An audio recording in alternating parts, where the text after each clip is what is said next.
Entonces empezamos con la tercera mesa plenaria, una estupenda mesa, viajeros en México, y nos acompañan el doctor Onmarete, el doctor Pedro Pablo Rodríguez y el doctor Filippo Lé. Vamos a escucharlos, es realmente un lujo tenerlos juntos aquí y estoy segura que va a ser una espléndida mesa. Empiezo con el doctor Onmarete, va a hablarnos sobre Alejandro de Humboldt y México, y él es romanista y comparatista, catedrático de Filología Románica y Literatura Comparada en la Universidad de Potsdam desde 1995. Ha sido profesor invitado en múltiples universidades, tanto latinoamericanas como europeas y en los Estados Unidos. Es fundador y coeditor de la revista electrónica IN, Alexander von Humboldt in Netz. Desde el 2009 también es coeditor de la revista electrónica ISMO, revista virtual de estudios literarios y culturales centroamericanos. El doctor Ete ha recibido múltiples reconocimientos y entre ellos menciono solamente el que recibió en 2014 por la UNAM, por la Universidad Nacional Autónoma de México, el premio Escuela Nacional Altos Estudios. Actualmente el doctor Ete dirige el proyecto Humboldt Viajero, Ciencia en Movimiento, de la Academia de Ciencias de Berlín-Brandenburg, ¿verdad? Tenemos aquí en la esquina de la mesa, en aquel extremo, tenemos información de las publicaciones del doctor Ete, por si al final desean, ¿verdad?, tener el folleto. Adelante, bienvenido. Bueno, muchas gracias. Antes de nada, quisiera decir agradecer de todo corazón la invitación aquí para que me da la posibilidad de volver a Monterrey. Monterrey, yo lo conocí por el diseño de Alfonso Reyes, entonces entré más bien atravesando la región más transparente del aire para llegar acá y realmente es un placer estar aquí. Además es un placer estar en esta mesa con un amigo cubano que nos conocimos ahí en los años 80, hace un rato ya, y me parece que entre Martí, que ya estaba muy presente en lo transatlántico en Nueva York entonces, y Humboldt hay muchas relaciones. Sin embargo, me voy a concentrar esta vez, no tengas miedo, en Alejandro de Humboldt. Lo que voy a presentar es algo muy nuevo y forma parte precisamente de ese proyecto que tiene un diseño como es un proyecto de largo alcance de 18 años. Ya han pasado los primeros 2 años, así que voy a presentar una serie de resultados de ese proyecto.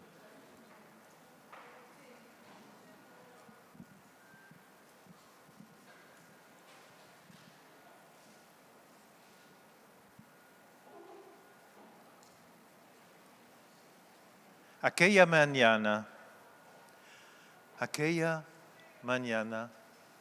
ha sido quizás la más bella de mi viaje. Junto con los hijos del virrey de Nueva España, subí al castillo ahí arriba de Chapultepec en un ambiente tan lindo, con los pájaros cantando, con los árboles, con agua, viendo los volcanes con sus nieves, las iglesias, la agricultura, el campo, lindo, hermoso, y aquel acueducto que lleva agua a la ciudad, que ya los antiguos tenían ahí acceso al agua, como dice Clavijero.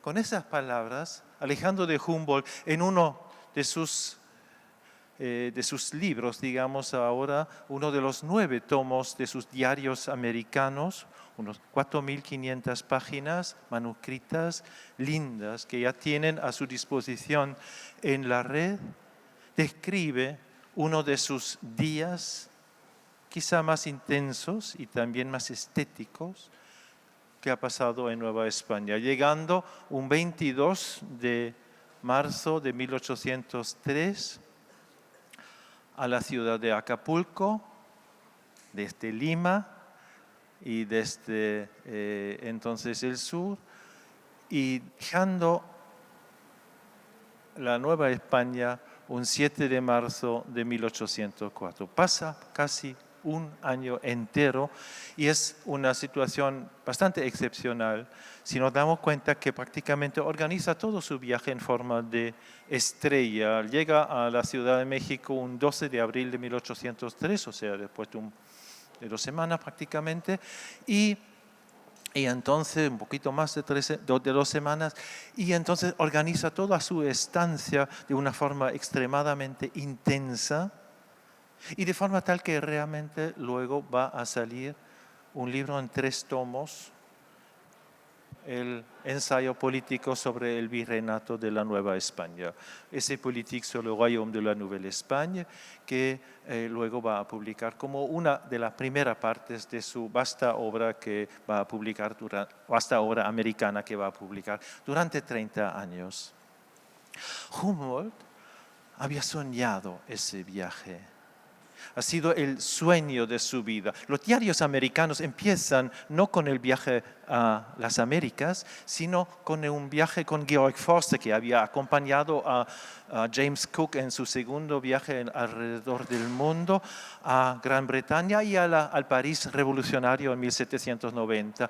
Y ahí entonces cuenta la historia de sus viajes y son viajes sobrepuestos en los diarios americanos. En estas 4.500 páginas entonces estamos frente a manuscritos que son extremadamente complejos y que le van a acompañar durante toda su vida. O sea que seguirá escribiendo y anotando y subrayando y corrigiendo a lo largo de su vida hasta su muerte en 1859. La vida de Humboldt es muy fácil de entender. Son 90 años, casi 90 años, siempre dividido, digamos, en 3 trozos de 30 años, subdivididos por sus grandes viajes transcontinentales, el viaje americano de 1799 a 1804 y el viaje atravesando el imperio ruso hasta la frontera china en 1829. Siempre trozos de casi 30 años, es muy fácil.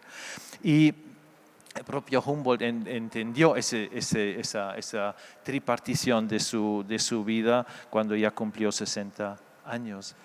Entonces, el gran sueño, que ya lo anotaba en las primeras líneas del diario americano, era salir de Berlín, dejar atrás aquel desierto de arena, como lo llamaba, para conocer el mundo y por fin atravesar regiones extremadamente extensas, separados de nuestros seres queridos, para conocer entonces lo que está más allá.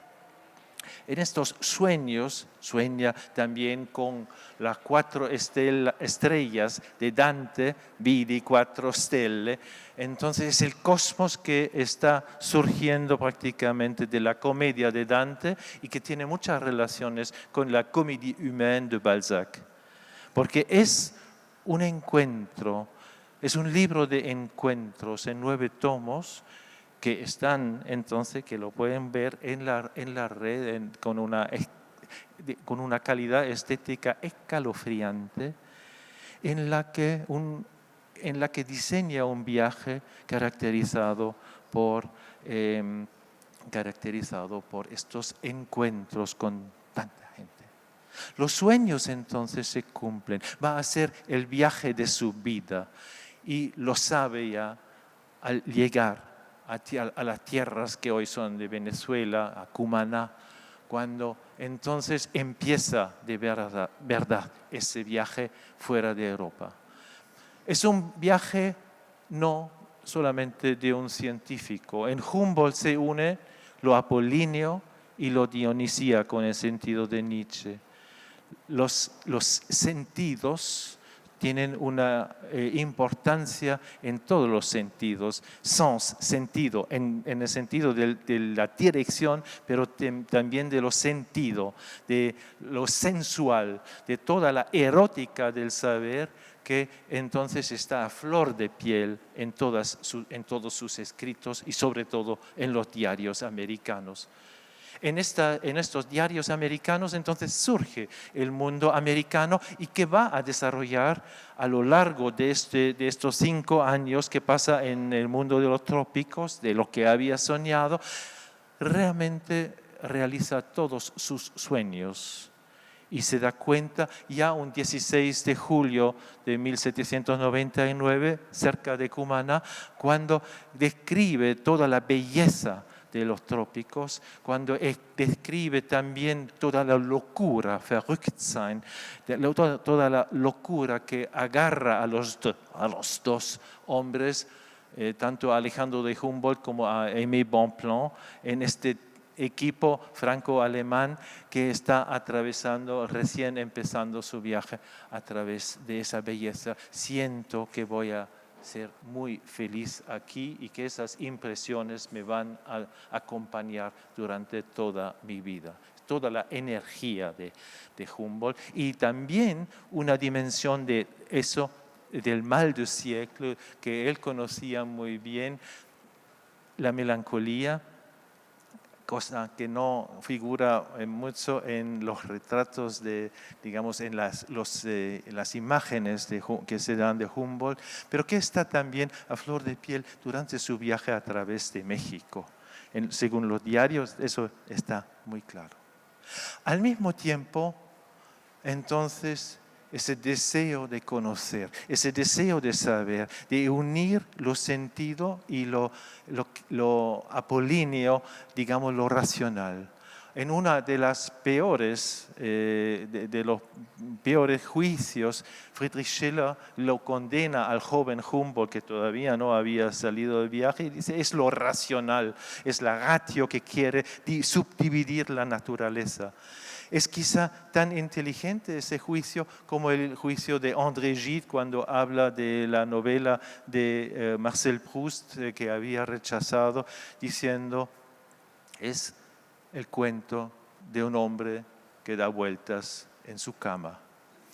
En este sentido, el juicio de Schiller está lejos de Humboldt, porque en Humboldt se une, digamos, siempre la naturaleza y la cultura, como en ese primer panorama también de la Ciudad de México, desde Chapultepec, con lo cual hemos empezado nuestro viaje a través de Humboldt. Es decir, la agricultura, la cultura, la ciudad, el campo, los volcanes, pero también, digamos, todos los detalles y la inclusión dentro de un mundo, o sea, sube con los hijos del virrey de entonces, está incluido ya en muchas esferas sociales y al mismo tiempo cita a Clavijero. O sea, toma posición en favor de Clavijero en ese debate entre el debate de Berlín, que empezó en 1768, y ese debate en torno al Nuevo Mundo, donde realmente el Nuevo Mundo en los escritos de Pau era lo otro. Para Humboldt no iba a ser lo otro. Entonces, si Todorov en La conquête de l'Amérique, la conquista de América, el problema del otro, menciona ese problema de la otredad en la construcción, digamos, de la América por los europeos, con Humboldt cambia algo. Y me parece que podemos entender y aprender muchísimo de esa situación, de este diseño que va más allá del otro. Para Humboldt, América no es lo otro, sino es lo que está interrelacionado con el mundo entero. Entonces no existe un otro, eso solamente a principio en el comienzo de sus diarios americanos, pero luego entiende que todo está interrelacionado. Esto es la clave para entender a Humboldt. Alles ist Wechselwirkung, todo es recíproco. Entonces, todo es un intercambio y en este sentido el continente americano no es lo otro, como habían dicho Buffon, como habían dicho Cornelius de Pau, y con eso mismo, digamos, con todo el influjo que ha tenido sobre la historia, digamos, la filosofía de la historia de Hegel, que excluye prácticamente al continente americano, sobre todo lo que luego se llamará Latinoamérica de la historia universal, ¿no? En ese sentido, Humboldt abre un nuevo comienzo para entender el mundo, no subdividiéndolo según lo propio y lo ajeno, como Vincent Descombes había descrito la filosofía francesa del siglo XX. En este sentido, entonces abre una posibilidad de ir más allá de la reducción a lo otro y la exclusión, la lógica de exclusión. Es una lógica que pasa por entonces interrelacionalidades, que pasa por lo vinculado, lo relacionado, no la exclusión y prácticamente la exclusión por la negativa. En este sentido también Alejandro de Humboldt abre algo que para nosotros todavía, digamos, está en el futuro, porque no hemos salido todavía de la filosofía de la alteridad, de la filosofía de la exclusión, de la filosofía de la construcción del otro. Con Humboldt entrevemos las posibilidades de ir más allá de lo que hoy mismo nos complica la vida, la convivencia, las formas y normas de vivir juntos en este planeta. Humboldt entonces, durante su año en México, y eso es muy importante, como luego en Cuba, ya conoce el mundo americano, ya conoce a lo que luego iba a llamarse América Latina, y lo que él todavía como una especie de precursor llama l'Amérique de l'Europe latine, la América de la Europa latina. Entonces está ya a flor de piel en sus escritos esta denominación que luego va a cuajar a mediados del siglo XIX, o sea, en los momentos cuando él ya escribe su Cosmos, termina su Cosmos y entonces va a morir en el 59. A lo largo de su viaje había surgido lo que podíamos llamar la ciencia humboldtiana. Esa ciencia no disciplinada, sino transdisciplinaria.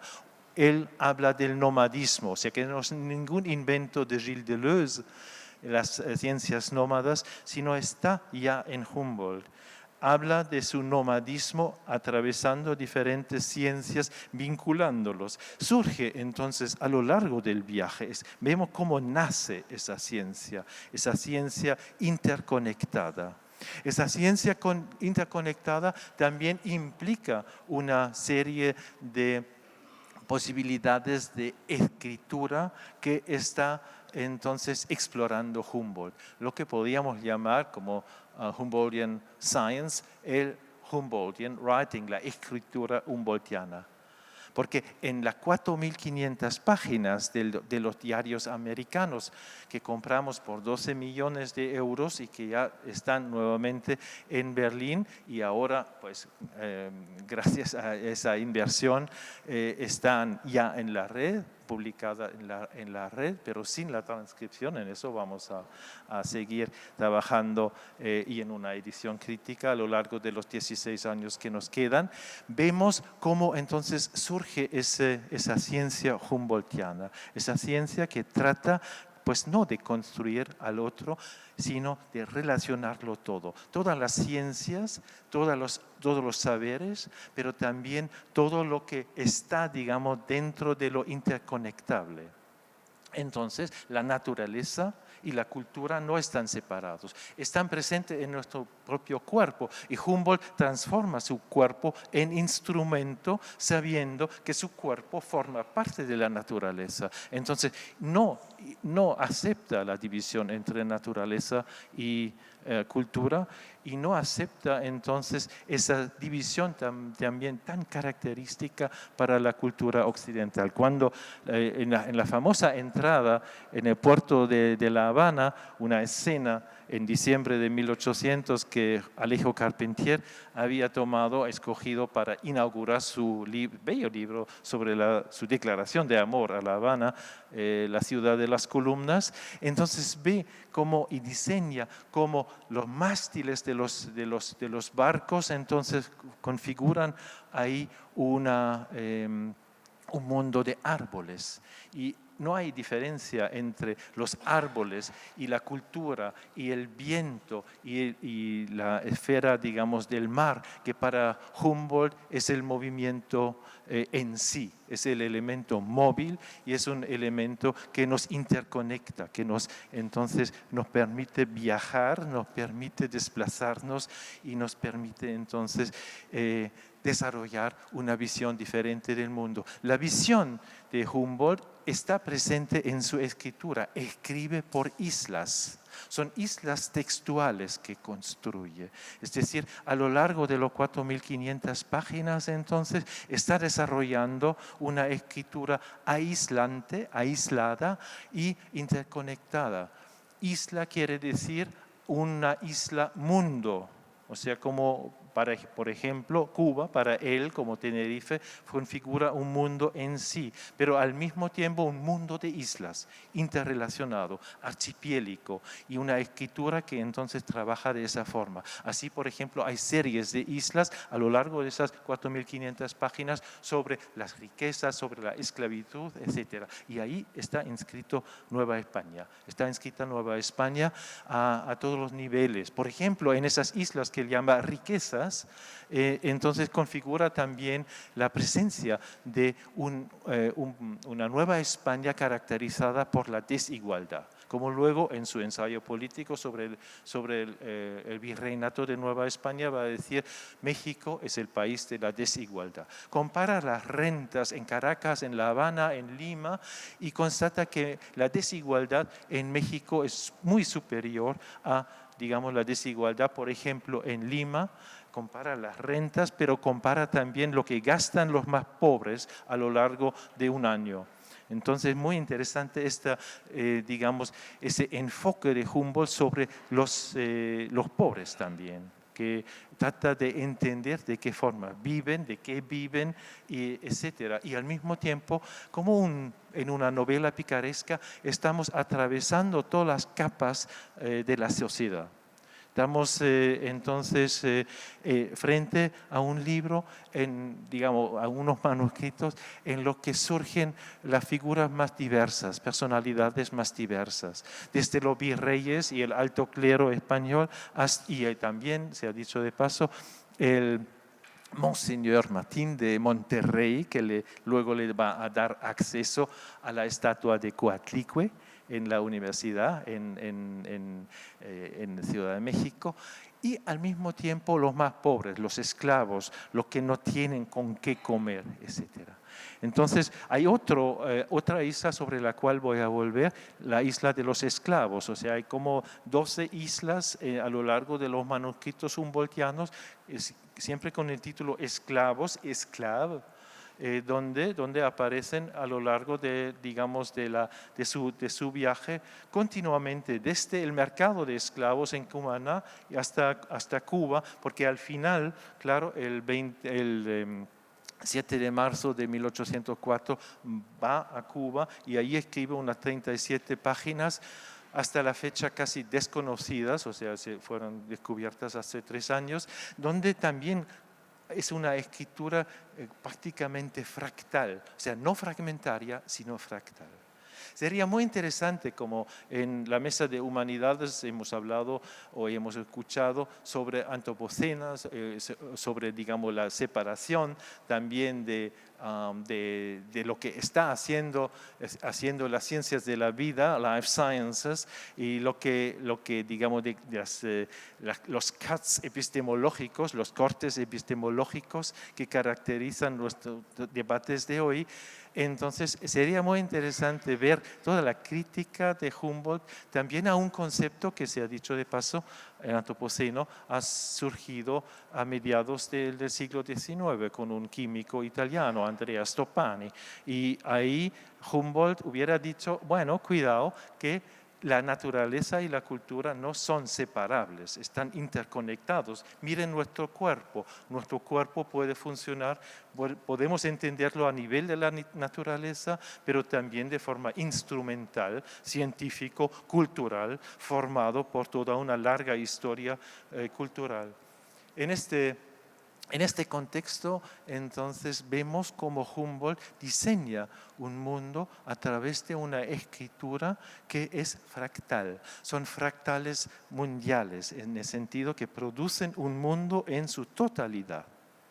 Y en este sentido está muy vinculado con Dante, con la comedia, pero también con el mundo de Balzac, a quien conocía personalmente, la Comédie Humaine. Y cuando sale de París, entonces es muy interesante cómo también se caracteriza por sus diseños literarios, digamos, Barthes hubiera dicho sus traits, es decir, sus trazos, como en prácticamente 2 líneas fija a un ser humano, ya en camino hacia el Marseille. Y esto lo va a seguir con latifundistas, con virreyes, con esclavos, con todo tipo de personalidades que ha conocido a lo largo de su viaje.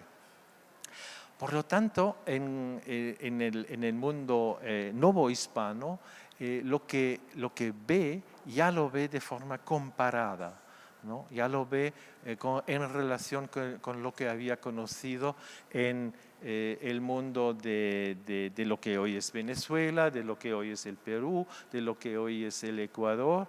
Es decir, es una visión ya fractal de un mundo complejo y no de una llegada a un conocimiento seguro, sino de un conocimiento, una ciencia en movimiento.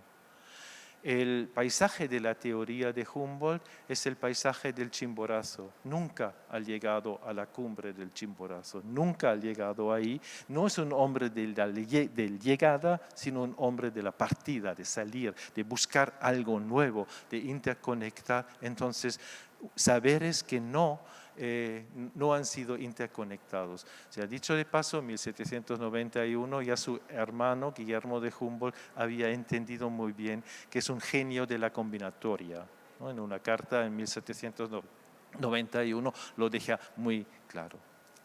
Con Humboldt, entonces, nos acercamos a una nueva España por el lado de muchos elementos que a primera vista parecen anecdóticos, pero que al mismo tiempo están muy interconectados. Así se interesa, por ejemplo, por el sistema de la Inquisición. Durante su estancia, 3 autodafés en Ciudad de México, y se interesa por todas las historias, cómo digamos, han llegado a ser condenados, cuáles son las condiciones en la prisión de la Inquisición frente al claustro de los dominicos. Entonces es toda una indagación, y así aprendemos en los diarios americanos que por lo menos 2 veces por semana comen los presos de la Inquisición, comen chocolate, 3 veces comen frutas y también dulces. Y casi todas las noches también tienen comida caliente. Es muy interesante ese enfoque de la vida. Es una ciencia de la vida, pero no en el sentido de los life sciences de hoy, sino una ciencia que incluye una ciencia de la vida que incluye, como en el griego, bios, la cultura. En bios, en griego, está implícito, digamos, lo cultural, ¿no? Es muy, muy importante para entender eso. Al mismo tiempo, vemos cómo también caracteriza las diferencias entre las diferentes clases sociales. Así habla de los esclavos de Querétaro. Querétaro, que analiza primero a nivel de las manufacturas de tejidos gruesos, que caracteriza muy bien, y que luego, como en su tiempo como funcionario prusiano en Franconia, está analizando las posibilidades de mejorar las manufacturas, que critica duramente los mecanismos, etcétera, etcétera. Pero todo eso lo deja atrás en el momento cuando habla de los seres humanos que trabajan ahí, que son esclavos, dice, y que son los desposeídos. Es una raza desposeída que incluso trabaja en condiciones infrahumanas que describe muy bien, con los excrementos ahí donde ellos trabajan. Al mismo tiempo se está riendo también en las minas de la Valenzuela, cuando baja a las minas, se está riendo de esa idea surgida con, digamos, esa construcción de la inferioridad americana, donde los indígenas entonces aparecen como los que no tienen fuerza, que no tienen energía, etcétera, etcétera. Está comparando su propia experiencia corporal con la gente que está trabajando en las minas, con los indígenas que están trabajando en las minas. Está calculando también los peldaños de las escaleras que suben y bajan 8 veces, 32.000 peldaños. Y es un análisis muy cerca y muy corporal de las condiciones ínfimas. Voy a terminar con esas imágenes del mundo humboldtiano de la Nueva España, porque para Humboldt la construcción de Nueva España siempre es doble. Por un lado es el lado de la belleza que hemos visto al comienzo. Para él, México, la Ciudad de México, es una de las ciudades más bellas del mundo, más bellas que la precisión de Torino, más bellas incluso que de su propia ciudad natal, de Berlín, pero a la misma altura que París, con el diseño de las casas, con la belleza de las mujeres, la elegancia de las formas de expresarse, etc. Y en la isla que sigue, todo lo contrario, la extrema pobreza de la gente en la calle, de la gente que vive de nada, las prisiones, la desposesión de los indígenas, la condición de los esclavos que está comparando con los esclavos de Cuba, en Cuba, y entonces surge un mundo que vemos por el lado de lo vivible, de lo vivido y de la convivencia. La convivencia de un país en el que no existe, digamos, que no representa la otredad, que es una dimensión de la globalización cuyo teórico, quizás primer teórico, ha sido Alejandro de Humboldt. Como teoría de la globalización, también insistiendo en el movimiento, insistiendo en la aceleración, se le puede asemejar mucho a José Martí. Cree el aldeano vanidoso, etcétera, que el mundo, ¿no? Y nos vas a hablar sobre eso, me imagino, también. Y la aceleración del gigante de las 7 leguas. En Humboldt es exactamente la misma comprensión de que no podemos entender la desigualdad en Nueva España sin relacionarla con la desigualdad a nivel planetario. Por lo tanto, hay mucho que aprender en Alejandro de Humboldt. El diseño que nos da, el panorama que nos da, la belleza que nos da, siempre es una belleza ambigua, es una belleza que únicamente podemos entender en función de las dificultades, de las desigualdades extremas y de la mundialización, de la globalización a nivel planetario. Con Humboldt entramos en un mundo de la convivencia. Nosotros no hemos entrado todavía en esta esfera.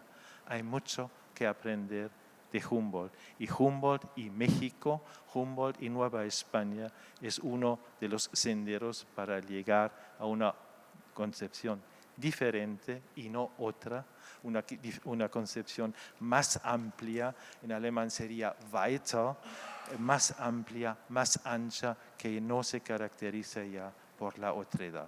Muchísimas gracias.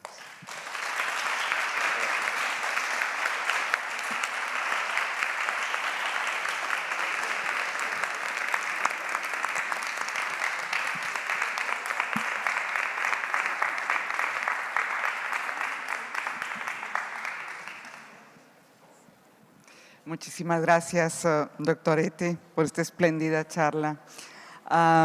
Tenemos el turno es ahora para el doctor Pedro Pablo Rodríguez, es nuestro siguiente ponente, experto en José Martí. Él es investigador titular del Centro de Estudios Martianos, donde es el director general de la edición crítica de las obras completas de José Martí. Doctor en Ciencias Históricas y Premio Nacional de Ciencias Sociales y Humanísticas. Es profesor titular de la Universidad de La Habana y del Instituto Superior Pedagógico Enrique José Barona. Su plática, su ponencia se titula José Martí en México, su tránsito de la Universidad Europea a la universidad. A la universidad. Bueno, en primer lugar, no queda más remedio y se hace con sumo gusto. Hay que agradecerle a Ana Laura que estemos acá. Realmente voy a aprovechar que mi esposa no está aquí para decir que hay que enamorarse de ella. Aquí está Liliana Weinberg, que ya debe estar celosa por eso que estoy diciendo acá. Bueno, como el tiempo es terrible, yo voy a evitar, y solo las voy a usar al principio, estarles diciendo muchas citas de Martí. Quiero sobre todo transmitirles, de algún modo, si lo logro, este afán con que nos ha dejado Otmar ahora, que creo que todos queremos ahora salir corriendo a leer todo lo que escribió Humboldt, toda esa enorme cantidad de páginas. A mediados de los años 80 del siglo XIX, José Martí escribió esta frase: civilización es eso que dicen los ingleses cuando atan a un indio, hablaba de los de la India, a la boca de un cañón y lo vuelan.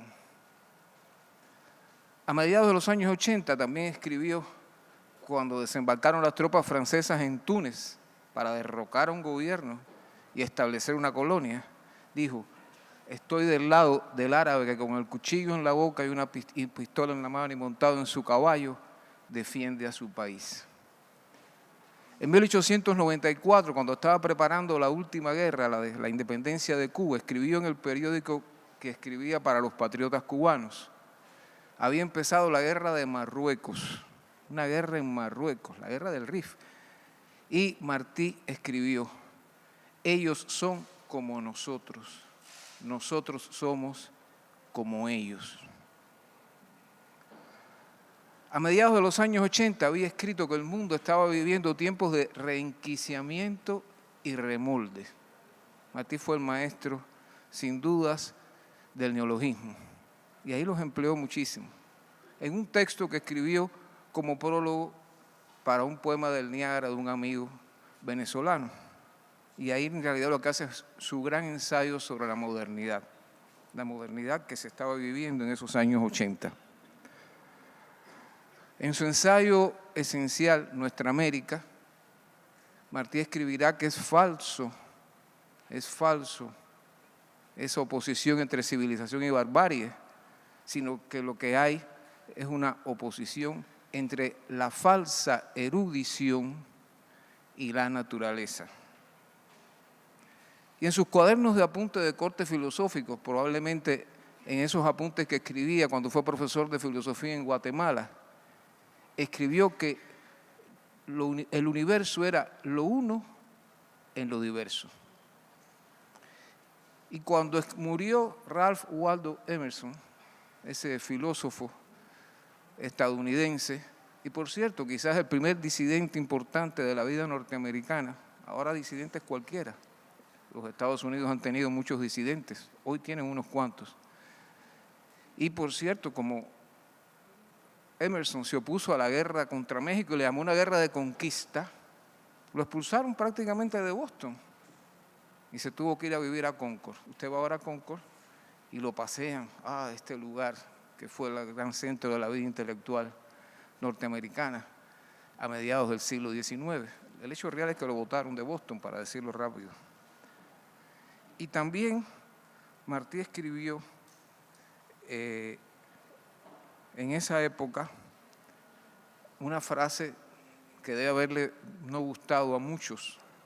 No sé cómo la publicaron en el periódico La Nación de Buenos Aires, que ya era el periódico de la oligarquía ganadera argentina de la época, donde pone banqueros, bandidos.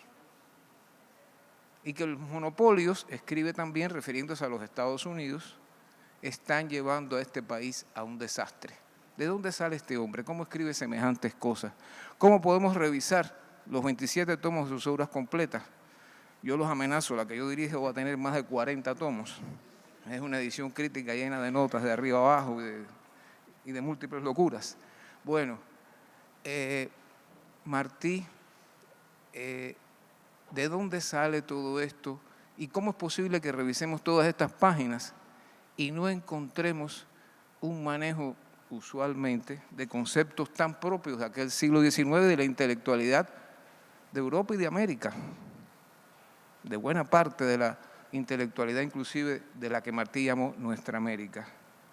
Civilización, esa que les dije al principio, es una de las pocas veces que Martí usa civilización, cuando se ata a la boca de un cañón a un indio y se le vuela, o cuando la sustituye como falsa erudición en su ensayo Nuestra América.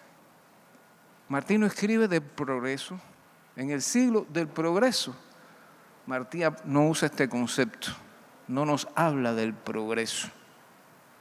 Como tampoco cuando habla de Cuba y de la república que habría de ser fundada para, de algún modo, no solo eliminar la dominación colonial de la monarquía española, sino hacer una república con todos y para el bien de todos, no habla de nación, habla de patria. Constantemente Martí habla de patria, más que de nación. Casi nunca emplea esta palabra. Como, aunque en ocasiones, y aquí en México, usó a veces la palabra raza, Martí es un enemigo del concepto. Y lo dice en varias ocasiones, raza es un asunto de librerías, es cosa de libros, no es real. Y convocó a los cubanos a luchar por la independencia escribiendo: cubano es más que blanco, cubano es más que negro, cubano es más que mulato. Para él las razas no existían. Cuando habla de raza, muchas veces está hablando de clases, de grupos sociales, de linajes o de tipos humanos. No está hablando de las razas de librería que establecen esas divisiones entre los hombres. ¿De dónde sale todo esto? Yo creo que en buena medida de un proceso de formación que se inicia en su adolescencia en Cuba, se continúa con el paso por la Universidad Española cuando es deportado allá y de alguna manera cuaja con esta estancia de él aquí en México en plena juventud. Por eso escribí una primera parte que le puse viajero, ya que esto se llama Los Viajeros. Me pregunto, ¿viajero? El 8 de febrero de 1875, tras una breve escala 4 días antes en el puerto de Progreso, José Martí desembarcaba en Veracruz.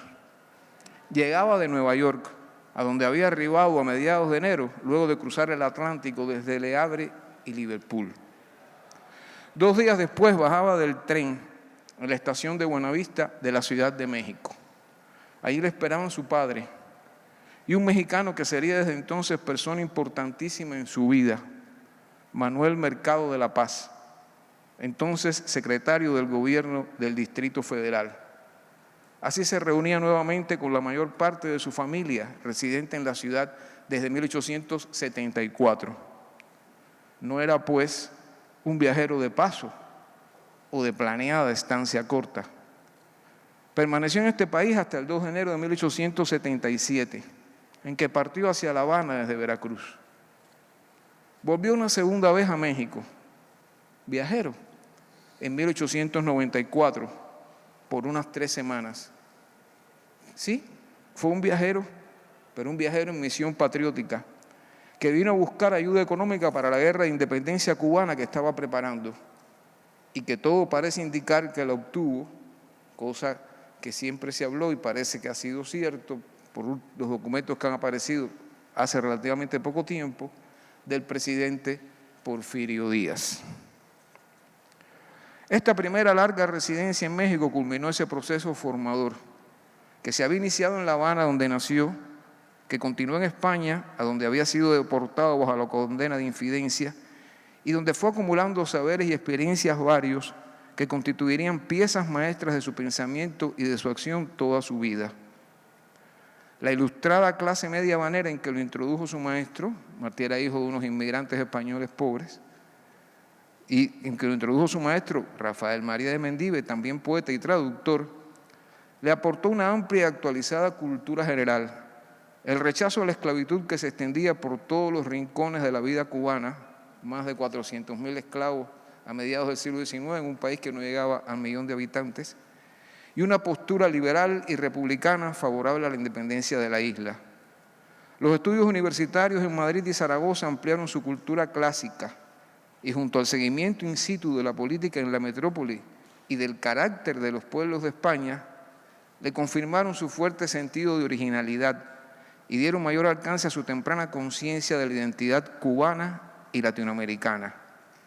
Entonces entró en México con franco deseo de aprendizaje. ¿Qué le interesaba? Era esto una nación forjada en medio de las recientes guerras de reforma y contra el imperio, de una república que intentaba sumarse al mundo moderno del capitalismo industrial, en la que se bateaba todavía con los grandes dilemas dejados por la colonia y se iban comprendiendo ya por algunos los desajustes que traía la modernidad.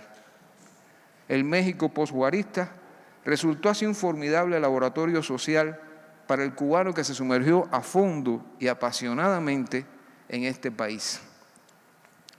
El analista mexicano.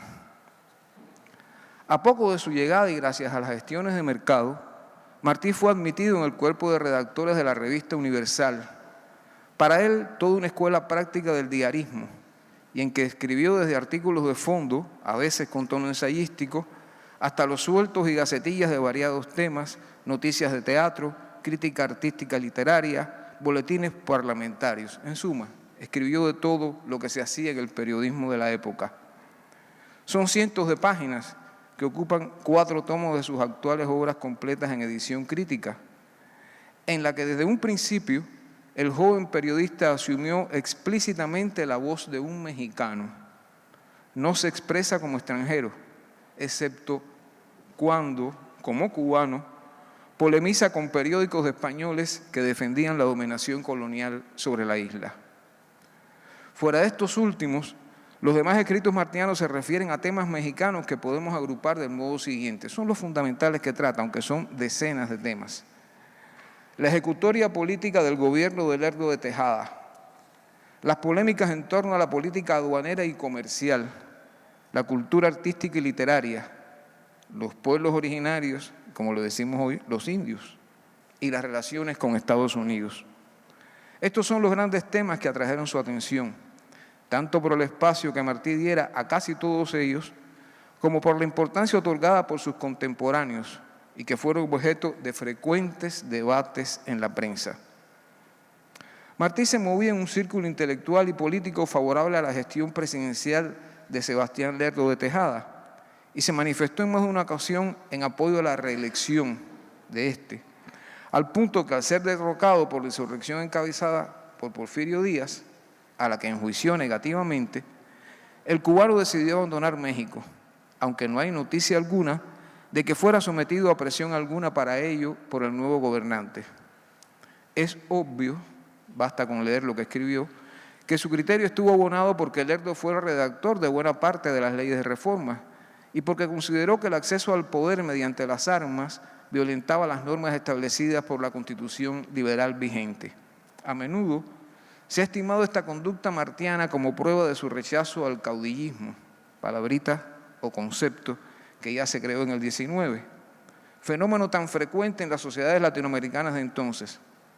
Pareciera ser así a primera vista, aunque es de notar que en su madurez, durante los años 80 y 90, profundizó en las causas sociales al atribuir el caudillismo al apartamiento de los sectores populares y hasta llegó a admitir que la figura del caudillo era útil cuando servía a su pueblo. Lo cierto es que fue en México donde tropezó por primera vez con el caudillo militar de origen liberal, como lo encontraría más tarde en lugares donde vivió también como Guatemala y Venezuela. El debate entre proteccionismo y librecambismo también movió su pluma en más de una ocasión. Martí evitó tomar partido con sentido absoluto por cualquiera de las dos posiciones y defendió sistemáticamente la opinión de que se requería acceder a una u otra según el asunto de que se tratase. No fue amigo de adscribirse ortodoxamente a doctrina económica alguna, sino que había de estudiarse cada caso concreto y guiarse por las necesidades de la mayoría. El buen economista en México no es aquel que sigue las reglas de Londres o París. Desde semejante punto de vista manifestó sus opiniones estéticas y sus llamados a crear obras artísticas y literarias de carácter nacional que no fueran meras copias de las otras. Oigamos sus palabras. Aquí se voy a leerles una cita completa. México tiene su vida, tenga su teatro. Toda nación debe tener un carácter propio y especial. ¿Hay vida nacional sin literatura propia? ¿Hay vida para los ingenios patrios en una escena ocupada siempre por débiles o repugnantes creaciones extranjeras? ¿Por qué en tierra nueva americana se ha de vivir la vieja vida europea? Evidentemente le aburrían los dramas con temática europea que proliferaban en la escena de la capital mexicana. El encuentro con los indios le perturbó en dos sentidos contrapuestos. Su reacción inicial fue de desagrado al estimar sus conductas sumisas. Decía que un hombre sumiso no era un hombre, pero al mismo tiempo en esos primeros textos está señalando que esta es, y ahí se usó la palabra raza, una raza dormida. Después, más adelante, hablaría de que es un grupo social, que es un sector importante de nuestras sociedades que tiene su sangre coagulada. La conquista acabó con la civilización americana y coaguló la sangre de esa civilización. Eso lo publicó en México. Yo creo que a partir de la experiencia, en Guatemala, a partir de la experiencia de México. Y me parece que eso estaba indicando ya en él la importancia que concedió a estas culturas autóctonas de nuestros pueblos, de las cuales llegó a ser un importante conocedor en su época. Hizo un viaje inusitado por la costa yucateca para ir a Guatemala. No fue por Acapulco hacia el puerto de Progreso, que era la vía de la época. Se fue montando en cualquier tipo de embarcación y fue rodeando, dándole la vuelta a toda la península de Yucatán. ¿Para qué? Para ver Chichén Itzá, para ver las antiguas ciudades mayas. Y atravesó hacia la ciudad de Guatemala por la costa atlántica, como ellos le dicen, es decir, por el Caribe. Por Livingston, pueblo entonces de negros que hablaban inglés, hasta la ciudad de Guatemala por la Sierra de las Minas. Un camino intransitable entonces para un viajero. Y lo hizo, por cierto, acompañado de una pareja maya, un matrimonio maya de arrieros, con los cuales fue estableciendo una interesante relación de amistad, por lo que se ha conservado de un diario que escribió. Las apetencias de los sectores expansionistas estadounidenses sobre México mantuvieron al cubano en constante alerta desde su arribo al país. Justamente los dos primeros textos que publicó en la Revista Universal versaron sobre incidentes fronterizos atizados por los deseosos de devorar más tierras mexicanas. En el manejo de todos estos grandes temas, Martí asentó sus juicios en un punto central: la necesidad de que la sociedad mexicana estudiase y reflexionase sobre sus propios problemas e intereses para, desde ellos, buscar las soluciones adecuadas. Evidentemente, la experiencia en este país impulsó aún más su sentido de originalidad, desde su comprensión de la identidad cultural y nacional de este pueblo. Lo genuino, lo autóctono, lo propio, sí resultan categorías del pensar martiano, asentadas ya acá en México. Así escribió: a conflictos propios, soluciones propias, y también a propia historia, soluciones propias, a vida nuestra, leyes nuestras. En el camino hacia nuestra América y el desajuste ante el pensar moderno. Hubo algo más aprendido por Martí a plenitud en la tierra mexicana. Se trata de su empeño desde entonces por definir lo que finalmente se denominaría América Latina. Él escribió esa frase o ese concepto cuando más 2 o 3 veces. Prefirió hablar de nuestra América. La patria grande, como la llamaron varios de los gestores de la epopeya de la primera independencia. De ahí su declarado respeto y afecto por Hidalgo, por Morelos y por el todavía cercano Benito Juárez, para hablar solo de los mexicanos. Podría incluir desde luego a Bolívar y a San Martín. Acá Martí comienza a entender cómo los procesos históricos sociales de Hispanoamérica habían dado lugar a elementos y problemas comunes y a una espiritualidad compartida por múltiples aspectos, lo cual lo llevaría en su cercana madurez a plantearse la necesidad de la actuación unida de la región para afrontar los problemas internos y los peligros que la amenazaban desde afuera. Por ello, no es casual que su concepto denominador de nuestra América para nuestros pueblos lo escriba por primera vez en México.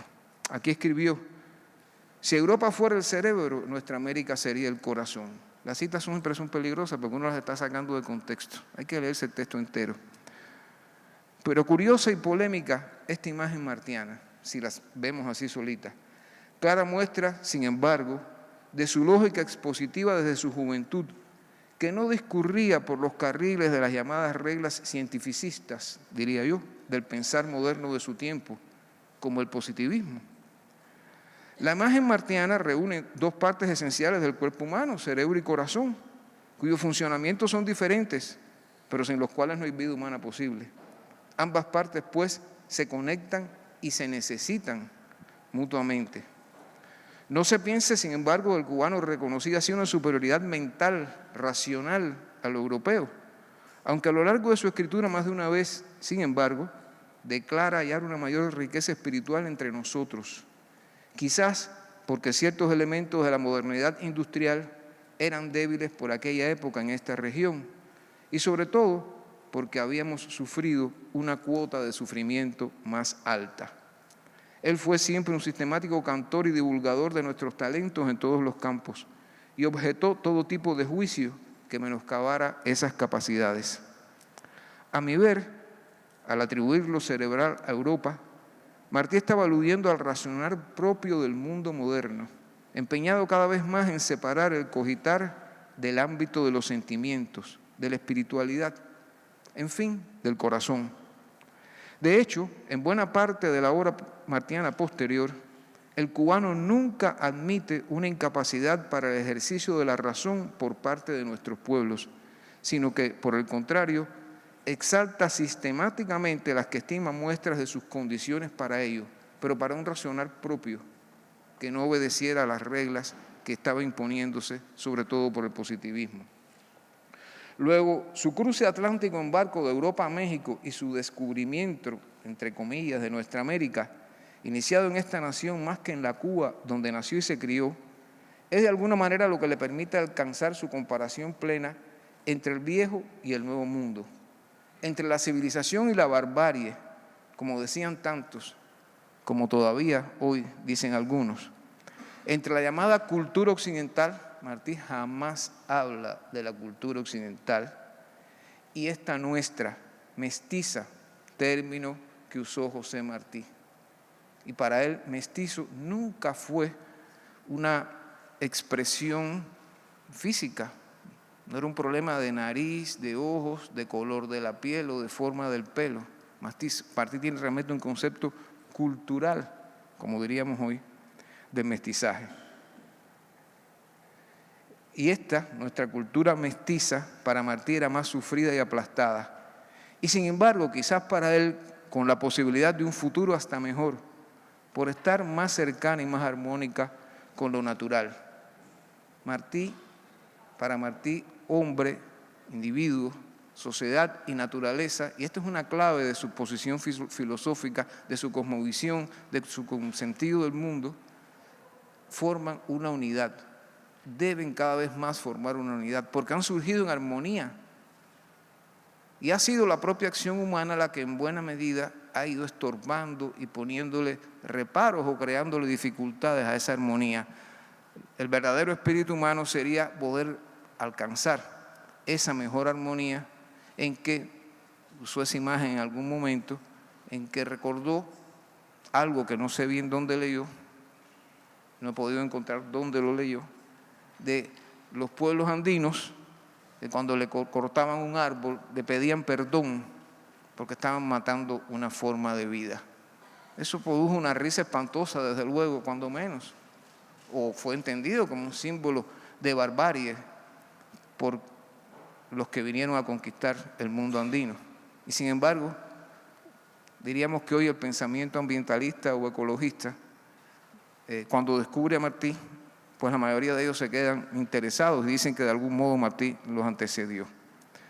El conocimiento de su época, la segunda mitad, los decenios finales del siglo XIX, desde este lado del Atlántico, le motivó a hurgar en las especificidades de nuestra región para aprovechar del mundo moderno lo que pudiera ser útil y a la vez buscar soluciones originales a los asuntos de pueblos nuevos, como llamó a nuestros pueblos, diferentes a los del otro lado del Atlántico.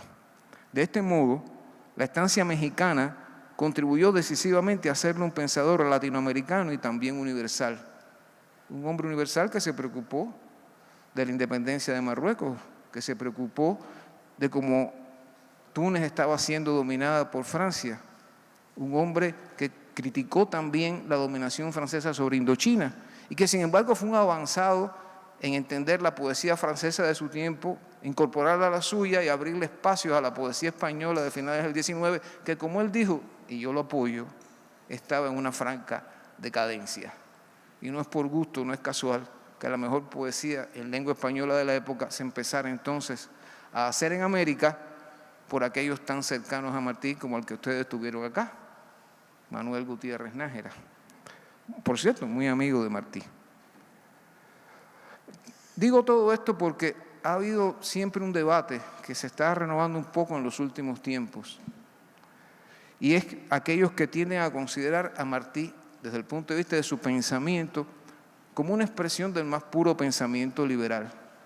Y realmente yo soy de los que piensa que es una postura muy equivocada.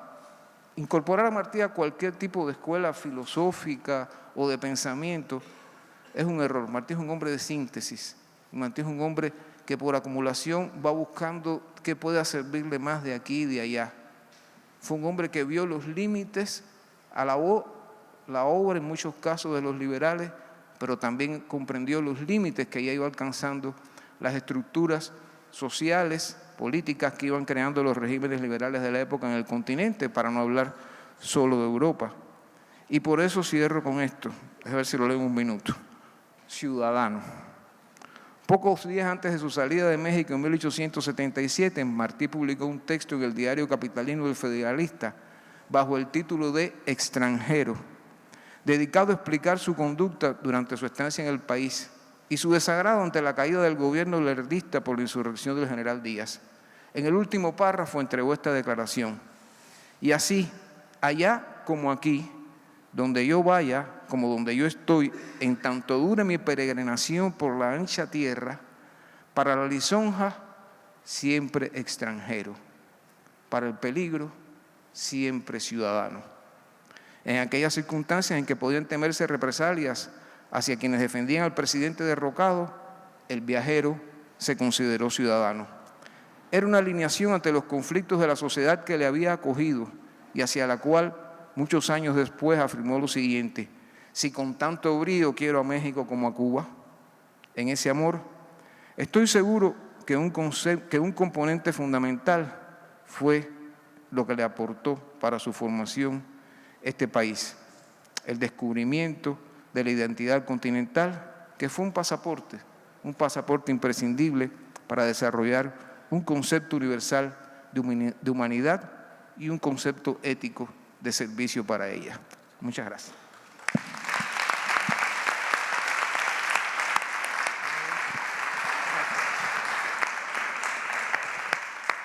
Muchísimas gracias, Pedro Pablo, por tu espléndida ponencia.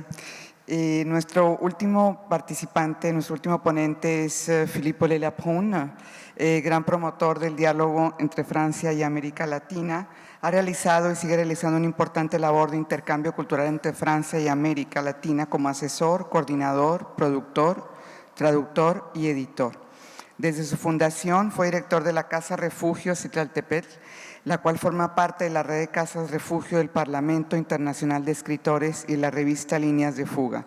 Desde hace 2 años, Philippe coordina la red de Casas Refugio de América Latina. Su participación lleva el nombre de los surrealistas en México. Cedo la palabra a Philippe. Buenas tardes a todos. Muchas gracias por la invitación. Trataré de reducir un poco lo que tenía preparado, sabiendo que venían preguntas seguramente para los tres. Surrealismo y México, solo hablaré entonces de la presencia de tres escritores franceses con y en México. Me refiero a Antonin Artaud, André Breton y Benjamin Péret. Quizás todo empezó con un libro para niños que se llama L'Indien Costal, el indio costal, que escribió Gabriel Ferry. Es un libro para niños que se publicó en el siglo XIX en Francia y que fue un bestseller, como se dice. Un poeta francés que se llama Arthur Rimbaud lo leyó de niño y lo comentó en una carta, y André Breton también. Breton va a decir en su texto sobre México, Recuerdos de México: el amor a la independencia que tengo nació probablemente de la lectura de esta obra.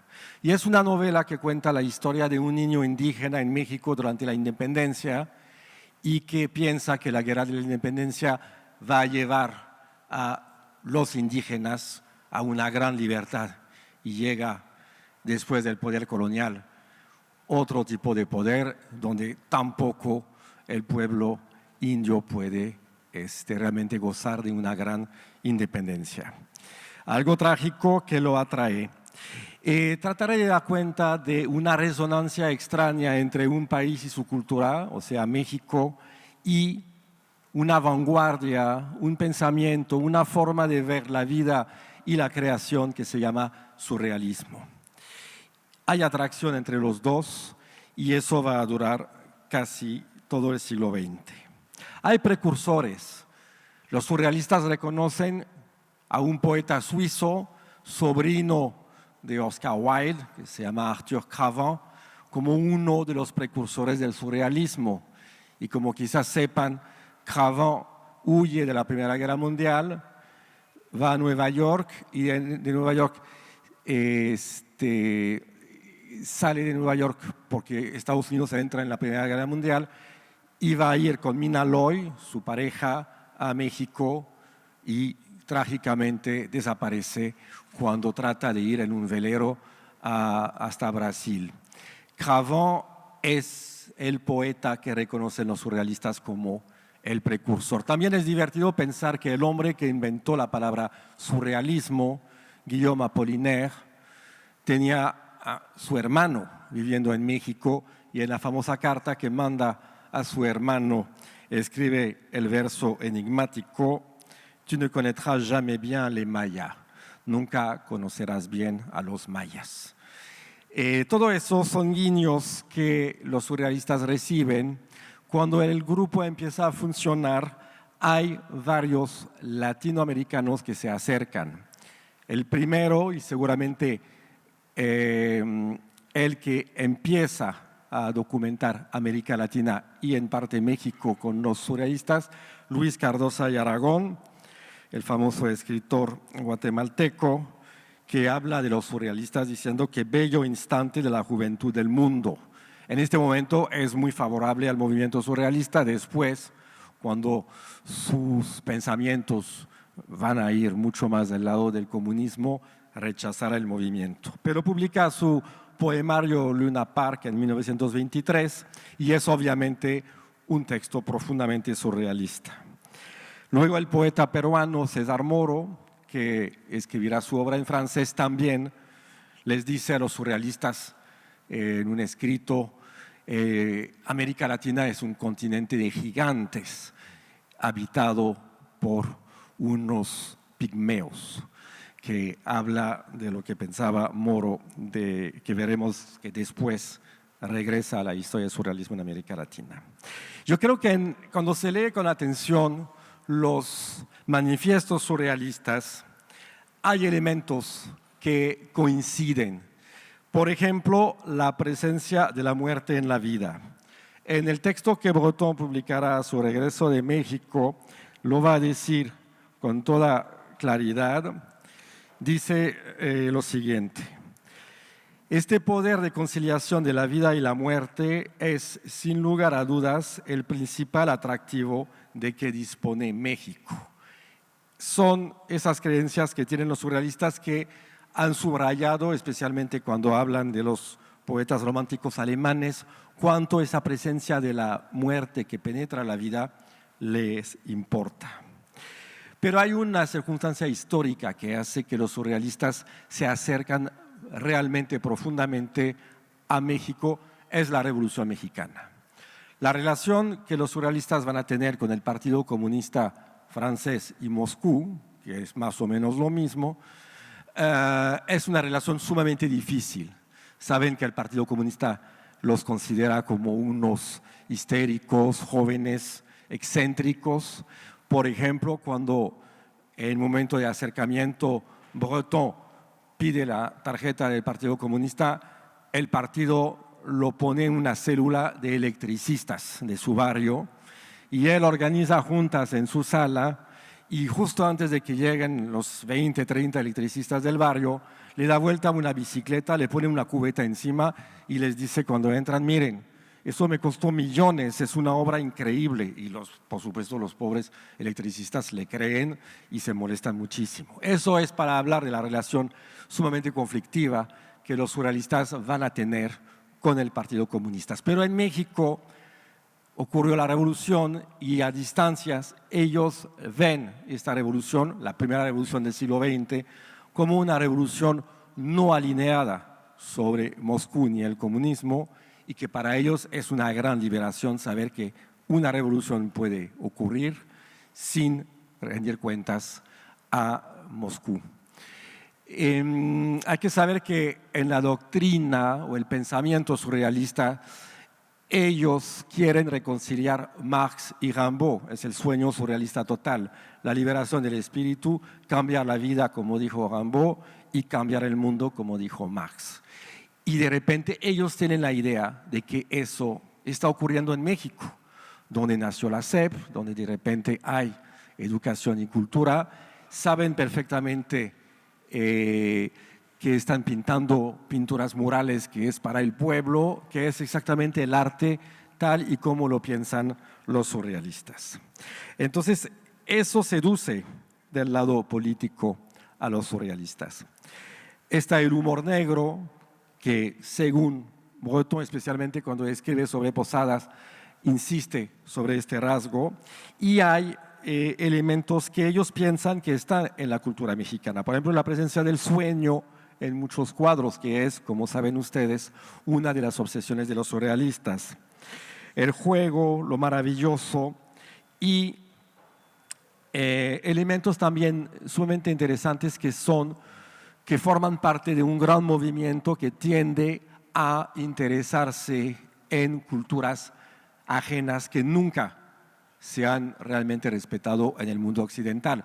Me refiero, por ejemplo, al mundo africano negro, como Picasso, como Blaise Cendrars va a estudiar, y hay un acercamiento al arte prehispánico que les interesa. El pintor Yves Tanguy organiza una exposición de sus cuadros, que son esos cuadros extrañísimos que seguramente han visto, desolados, paisajes oníricos, un poco extraños, e intercala una escultura azteca entre cada uno de los cuadros, como si los seres que pudieran habitar sus cuadros son esas figuras tan extraordinarias como las que propone este arte. Por lo tanto, hay un interés que vienen de testimonios, que vienen de culturas que les atraen, y de repente vamos a hablar rápidamente de los 3 grandes viajes o estancias que va a haber. El primero ya no es surrealista cuando viene a México, pero el surrealismo lo habitó. Me refiero a Antonin Artaud, ese personaje atormentado, ese personaje que sufrió toda su vida, que ve en la creación, en la escritura, una forma, una posibilidad de expulsar todo el mal que él piensa que trae su espíritu y su propio organismo. Artaud ha sido surrealista, ha sido de hecho uno de los miembros más activos, rompe con los surrealistas en buena parte por razones políticas, él no cree en la revolución tal como la proponen, pero va a reflexionar muchísimo sobre lo que él llama teatro, o sea, manifestaciones de espectáculos en la sociedad, y poco a poco va a tener la certeza que la sociedad occidental crea una podredumbre en su espíritu, en el espíritu de todos. Y para liberarse hay que ir a buscar culturas ajenas que quizás se han salvado de la civilización judeocristiana occidental. Por lo tanto, empieza a pensar que hay que ir a México. Él estudia México profundamente y va a escribir una obra de teatro que se llama La Conquista de México, que nunca se pudo presentar porque yo creo que, si no recuerdo mal, necesitan como a 50 actores, a caballos, a muchísimas cosas que ningún director de teatro quiere poner pagando de su bolsillo. Va a decir, en México no hay arte y las cosas funcionan. Son las cosas que escribe antes de irse. Artaud es un hombre que ya tiene certezas absolutas sobre lo que él va a ir a ver y constatar en México. Y piensa que en la cultura, especialmente cultura indígena, hay valores que se deben de rescatar y sacudir. Escribe en el 35 a su editor Jean Paulhan: no me parece erróneo para nosotros que alguien vaya a explorar lo que queda en México de un naturalismo plenamente mágico, en los subsuelos de la tierra y en las movientes rutas del aire, con esa pluma que le conocemos. En el 35, Artaud presenta una obra de teatro, Los Chenchi, que va a ser un fracaso estrepitoso. Eso lo deja muy mal parado, tanto en el campo profesional, digamos, nadie lo quiere ya contratar, y también en el campo económico. Por lo tanto, y esas son las maravillas que a veces existen en el mundo de la burocracia, solicita al Ministerio de Asuntos Exteriores de Francia una misión para ir a dar conferencias a México, y lo aceptan. Entonces, Artaud sale el 7 de febrero 36, llega a Veracruz pasando por La Habana y llega el 30 y se regresará el 31 de octubre. O sea, pasa realmente mucho, como 10 meses allá. Ya conoce a Cardosa y Aragón, va a visitar a Cardosa. De hecho, estábamos platicando de la correspondencia que existió entre Artaud y Cardosa. Y Cardosa pues le trata de ayudar. Es difícil, le presenta a Elias Nandino, el poeta médico que le permite a Artaud conseguir la droga que necesita, y también lo están esperando poetas como Javier Villaurrutia o José Gorostiza, y Artaud les explica que no le interesa para nada lo que escriben ellos, ni el surrealismo ni la cultura de París, que él vino para otra cosa. Ve las pinturas de María Izquierdo y escribe: se ve entonces que México, cuando se mantiene fiel a sí mismo, no tiene que recibir nada de nadie, sino al contrario, que tiene todo para ofrecer. En otros términos, piensa que cuando María Izquierdo pinta como mexicana y no imitando el arte de París, es una gran artista. Finalmente va a ir al lugar que quería conocer, a la Sierra Tarahumara. De ahí saldrá un libro que es una recopilación de textos sobre los tarahumaras, como seguramente saben, y participa en los ritos del peyote, etc. El regreso a Francia es muy doloroso. Va a tener su crisis, ataque psiquiátrico en Irlanda, y estará en manicomios durante muchísimos años. Es muy espectacular pensar que el último gran texto de Artaud, que es Van Gogh, el suicidador de la sociedad, que escribe después de su salida del manicomio, termina con la imagen del Popocatépetl, como si este viaje hubiera sido para él realmente el momento cumbre de su existencia, con ese contacto que tanto quería con una cultura lejana, una cultura arcaica. Segundo viaje ocurre 2 años después, André Breton. En el 36, Cardosa y Aragón, otra vez él, le manda una carta de invitación a Breton donde le explica: México nos sobrepasa terriblemente, dolorosamente, infinitamente. Estamos en la tierra de la belleza convulsiva. Y efectivamente, Breton en este momento está muy aislado en Francia, perdió muchísimos aliados, su grupo se debilitó, en buena parte también por su propia culpa, porque excluía a la gente con una facilidad muy grande, y decide que para salir un poco de este callejón sin salida donde está, va a buscar una alianza con León Trotsky. Trotsky llegó a México en enero del 37 y efectivamente es la figura revolucionaria de izquierda que lucha contra Stalin, como el mismo Breton. Por lo tanto, sale el 30 de marzo del 38 de Cherbourg con su esposa Jacqueline Lamba y llega a Veracruz el 18 de abril. Nada está previsto para recibir a Breton. La embajada que lo tenía que recibir no va a buscarlo, van Diego y Frida que lo llevan a su casa, y al mismo tiempo el Partido Comunista Francés se encargó de mandar un telegrama diciendo: hay que sabotear todo lo que va a hacer este señor en México, y efectivamente se cierran las puertas cuando Breton llega. Diego va a poner toda su influencia y finalmente Breton podrá dar varias conferencias reunidas en un pequeño volumen que les recomiendo, que publicó Jaime Moreno Villarreal, que incluyen 3 conferencias que no se conocían de Breton. Eso se publicó hace 2 años. Es un evento su llegada, hay artículos en la prensa. El pintor Agustín Lazo, que estuvo amigo de los surrealistas en Francia, escribe y explica lo que es el surrealismo. César Moro, el poeta peruano, que después de una corta estancia en Perú sale por razones políticas y publica también traducciones y textos sobre el surrealismo. Efectivamente, el encuentro con Trotsky no es exactamente un éxito. Terminan redactando un manifiesto para tratar de agrupar intelectuales y artistas que nunca tendrá un éxito muy grande.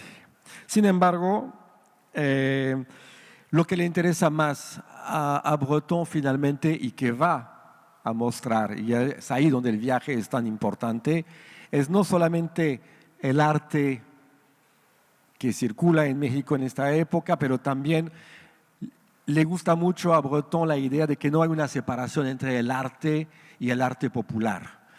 Y cuando habrá en París una exposición en el 39 en la Galería Renaud École, en el mismo espacio va a poner cuadros de Frida Kahlo, que por primera vez sale del continente americano, objetos prehispánicos y exvotos o objetos populares, juguetes también, que le parece a Breton que una de las cualidades de México es esa posibilidad de hacer convivir esas creaciones tan distintas.